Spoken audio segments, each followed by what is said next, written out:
गुल हसन कलमदी तमामु वॾो माण्हू हो ऐं ख़ासि करे सिंध जो वॾो नुक़सानु आहे ऐं सिंध जी दिलि कराची जो तमामु वॾो नुक़सानु थियो आहे। गुल हसन कलमदी सां अॼु जो वास्तो कोन क़ौमी तहरीक खां वठी असां गॾु रहियासीं। हुनजी क़ौमी तहरीक में जेका जदोजहद हुई, जेका जाखोड़ हुई, हिन गॾाप ताईं ऐं मलीर जे हर माण्हूअ ताईं क़ौमी तहरीक जो जेको हुन पैगाम पहुचायो ऐं उन खां पोइ इंडिजिनस राइट्स अलायंस में हिन मलिक रियाद ऐं बैरिया टाउन ख़िलाफ़ु जेका जदोजहद कई उहा सभिनी जे साम्हूं आहे।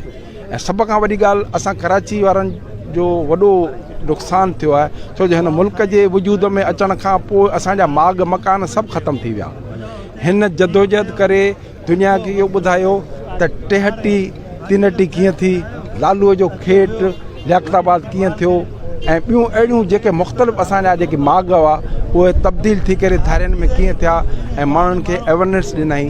तंहिं करे हिन मोरड़े जे माग, मां त हिनखे मोरड़ो चवंदुसि त हीअ कराचीअ जो मोरड़ो जंहिं जदोजहद कई, चाहे क़ौमी तहरीक खां वठी ऐं मलिक रियाज़ मांगर मछ ताईं हिन जेका जदोजहद कई उहा कंहिंखां बि लिकल न आहे।